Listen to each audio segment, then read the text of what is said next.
কি হলো কি রাজকুমার, তুমি এখনো তৈরি হওনি? আর কিছুক্ষণ পরই বিবাহের অনুষ্ঠান শুরু হয়ে যাবে। এমনকি উর্মিমালা বধূবেশে রাজপ্রাসাদে এসে হাজির হয়ে যাবে। কিন্তু তুমি এত বিলম্ব কেন করছো রাজকুমার? তুমি ভুলে যেও না, তোমার পিতামশাইয়ের শরীরটা খুব একটা ভালো নেই। তাই বলছি, তুমি আর দেরি করে তাকে আর আঘাত দিও না। তাড়াতাড়ি তৈরি হয়ে রাজপ্রাসাদে এসো, আর আমি উর্মিমালাকে নিয়ে বিয়ের মণ্ডপে যে হাজির হচ্ছি। এ কথা বলে রানী সেখান থেকে চলে যায়। তাহলে তাহলে কি সত্যি সত্যি আমাকে বিবাহ করতে হবে? আমি কি করে বিবাহটা করব? আমার যে বারবার ফুলকুমারীর কথা মনে পড়ে যাচ্ছে, কিন্তু তারপর তো আমি পিতামশাইকে কথা দিয়েছি। এখন যদি আমি আমার পিতামশাইয়ের কথা না শুনি, তাহলে তো পিতামশাই আরো অনেক বেশি অসুস্থ হয়ে পড়বেন। আর ফুলপরি যা বলল সেটাও তো হতে পারে। হয়তো হয়তো কোথাও কোনো একটা ভুল হচ্ছে, কিন্তু এই ভুল কি করে খুঁজে বের করব? হে বিধাতা, তুমি আমাকে পথ দেখাও বিধাতা। আর তখনই রাজকুমার মেঝেতে তাকাতেই দেখতে পায় সেখানে রানীমায়ের পায়ের নুপুরটি পড়ে আছে। মায়ের নুপুর? হ্যাঁ হ্যাঁ, তাই তো, এটাই তো মায়ের অনেক শখের নুপুর। কিন্তু এখানে এটা পড়ে আছে কিভাবে? নিশ্চয়ই মা বুঝতে পারেনি যে তার পা থেকে নুপুরটি খুলে পড়ে গেছে। আমি এক কাজ করি, এই নুপুরটি মায়ের কাছে দিয়ে আসি। এ কথা বলে রাজকুমার সে পায়ের নুপুরটি উঠিয়ে নিয়ে রানীমার কাছে দিতে যায়। রানীমা, আজ আমি আপনার উপর ভীষণ খুশি হয়েছি। আমি তো ভাবতেই পারিনি আপনি এত বড় একটা অসম্ভবকে এভাবে সম্ভব করে ফেলবেন। আমি তো ভেবেছিলাম রাজকুমার ফিরে এসেও মহারাজের মিথ্যা অসুস্থতা সে ধরে ফেলবে, কিন্তু সে তো ধরতেই পারেনি সেটা। মহারাজের যে আসলে কিছুই হয়নি, আর সে আমার আর রাজকুমারের বিবাহের জন্য এমন নাটক করছিল। রাজকুমার রানীমার কক্ষের বাইরে থেকে উর্মিমালার বলা সব কথা শুনে ফেলে। এ কি শুনছি আমি? তার মানে পিতামশাই পিতামশাই অসুস্থ নয়, সে অসুস্থতার মিথ্যা নাটক করেছে শুধুমাত্র উর্মিমালার সাথে আমার বিবাহটা দেওয়ার জন্য। পিতামশাই এটা কি করে করতে পারলো? উর্মিমালা, শুধু কি তাই নাকি, রাজকুমার তো এটাও বিশ্বাস করে নিয়েছে যে ওই ফুলকুমারী সত্যি সত্যি ওই সুমনের হাত ধরে পালিয়েছে। কিন্তু রাজকুমার তো এটাও জানে না যে আমরা রাজকুমারকে আমার মিথ্যা অসুস্থতার কথা বলে দূরের রাজ্যে ঔষধ আনতে পাঠিয়ে ফুলকুমারীকে একা করে দিয়ে ওকে প্রহরীদের সাথে গভীর জঙ্গলে বনবাসে পাঠিয়ে দিয়েছি। আর ফুলকুমারীও তো কিছুতেই কোনোভাবে রাজকুমারকে ছেড়ে যেতে রাজিও হচ্ছিল না। আমি ফুলকুমারীকে বুঝিয়েছি যে রাজকুমার অরুণ তাকে ঘৃণা করেছে, তাকে ত্যাগ করেছে। সে চায় না সে প্রাসাদে থাকুক, আর তাই তো সে এক রাতেই এই রাজ্য ছেড়ে অন্য রাজ্যে গিয়েছে। আর তাই তো ফুলকুমারী বাধ্য হয়ে আমার দেওয়া বনবাস গ্রহণ করেছে। ফুলকুমারী সত্যি সত্যি ভেবেছিল যে রাজকুমার হয়তোবা সত্যি সত্যি ফুলকুমারীকে ত্যাগ করেছে, আর তাই তো আমি ওদের দুজনকে এত তাড়াতাড়ি আলাদা করতে পেরেছি। এসব আমি কি শুনছি? আমার আর আমার ফুলকুমারীকে আলাদা করার জন্য এত কিছু করেছে, আর আমার নামে ফুলকুমারীকে মিথ্যে কথা পর্যন্ত বলেছে। তার মানে ফুলকুমারী যা করেছে আমার উপর অভিমান করেই করেছে। না না, এটা কিছুতেই হতে পারে না। আমি আমার ফুলকুমারীর কাছে যাব, আর রাজকুমার প্রতাপের সাথে ফুলকুমারীর বিয়েটা আমাকে ভাঙতেই হবে। কিন্তু তার আগে বাবা মায়ের সম্মুখীন আমাকে হতেই হবে। এই কথা বলে রাজকুমার আর একটু দেরি না করে তার মায়ের কক্ষের ভেতরে প্রবেশ করে।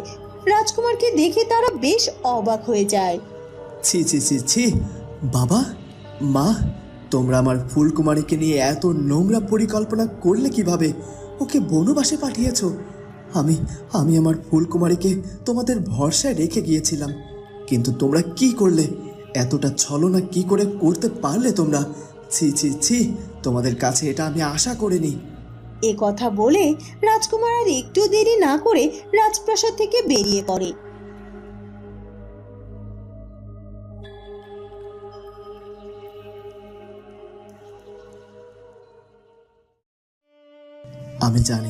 আমি জানি আমার ফুলকুমারী যা করেছে আমার উপর অভিমান করেই করেছে।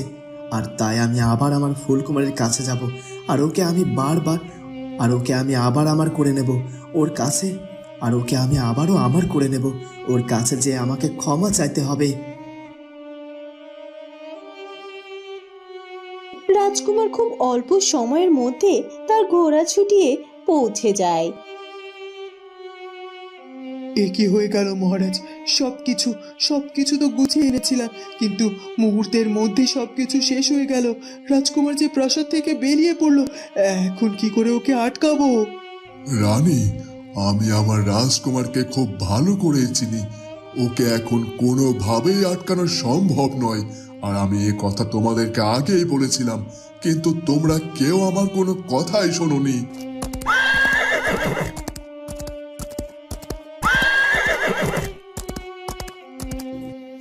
আর মালিনী রাজপ্রাসাদ থেকে রানীমার সাথে কথা বলে কুটিরে ফিরে আসে। কুমকুম, কুমকুম, কোথায় তুমি কুমকুম? আমি রানীমার সাথে কথা বইলা আইছি। রানীমা তোমারে আরো 2 দিন সময় দিয়েছে। তিনি কইছেন 2 দিন পরেই তোমাদের বিবাহের অনুষ্ঠান হইব। কুমকুম, কুমকুম, কোথায় তুমি কুমকুম?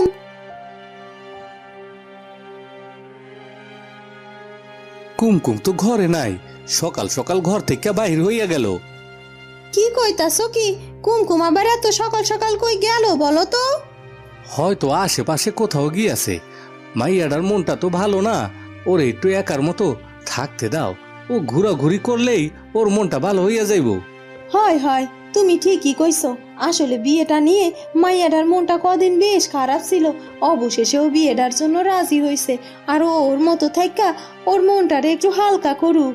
ওদিকে ফুলপরি রাজকুমারের কাছ থেকে ফুলকুমারী কোথায় আছে সেটা শুনে ফুলকুমারীকে খুঁজে বের করার জন্য অনেক চেষ্টা করে। রাজকুমার চন্দ্রকুমার তো আমাকে এদিকের কথাই বলেছিল, আর লোকের কাছে শুনতে শুনতে আমি এতটা দূরে চলে এসেছি, কিন্তু ফুলকুমারীর তো কোনো খোঁজ পাচ্ছি না। ও কোন বাড়িতে আছে সেটাও তো জানি না।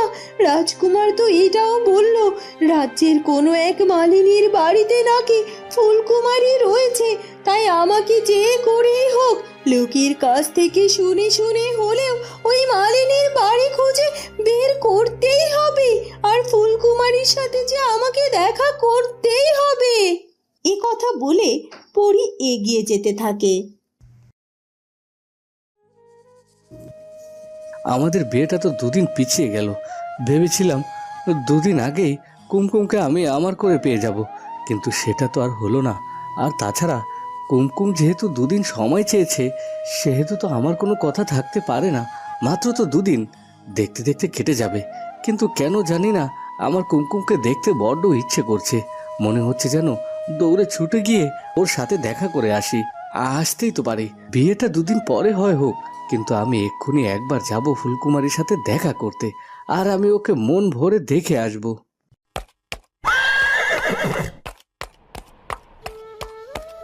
এই তো এই তো আমি চলে এসেছি। আর একটু সামনে এগিয়ে গেলেই ওই মালিনীর বাড়িতে আমি গেলে আমার ফুলকুমারীকে পেয়ে যাব। এবার কোনোভাবে আর আমি আমার ফুলকুমারীকে এখানে রেখে যাব না। ওকে আমি এখান থেকে নিয়ে বহু দূর চলে যাব, যেখানে আমাদের কেউ চিনবে না।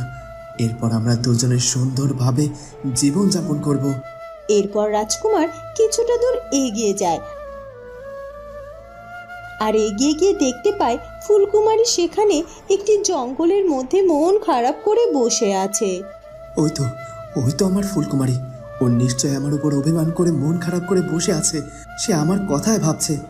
ফুলকুমারী, আর তোমাকে কষ্ট পেতে হবে না। আমি চলে এসেছি। এবার থেকে তোমাকে আর আমাকে কেউ কখনো কোনো দিন আলাদা করতে পারবে না ফুলকুমারী। এ কথা বলে রাজকুমার আর একটু দেরি না করে ফুলকুমারীর সামনে গিয়ে হাজির হয়। এ কি রাজকুমার চন্দ্রকুমার? কিন্তু রাজকুমার চন্দ্রকুমার আবার এখানে কি করে এলো? সে তো আমাকে ফেলে চলেই গিয়েছিল। সে আমার কোনো কথা শোনেনি। সে কি সত্যি সত্যি আমার সামনে এসেছে, নাকি আমি তখন থেকে শুধুমাত্র তার কথা ভাবছি দেখে আমি তাকে সামনাসামনি দেখতে পাচ্ছি? এইটা আবার আমার স্বপ্ন নয় তো? এই যে আপনি কেন বারবার আমার সামনে আসছেন বলুন তো? আমি আপনার কথা আর ভাবতে চাই না, তারপরও কেন আপনি বারবার আমার সামনে এসে ভাবে হাজির হচ্ছেন? চলে যান বলছি, চলে যান আমার কাছ থেকে, কারণ আমি খুব ভালো করেই জানি আপনি আমার বাস্তব নয়, আপনি আমার স্বপ্ন। না ফুলকুমারী, না, আমি তোমার স্বপ্ন নই, আমি তোমার বাস্তব। তোমার কাছে এসেছে ফুলকুমারী। আর তোমাকে এখান থেকে নিয়ে বহু দূরে চলে যাব ফুলকুমারী।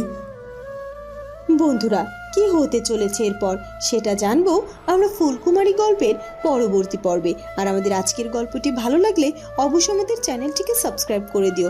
দেখা হবে পরবর্তী পর্বে। ধন্যবাদ।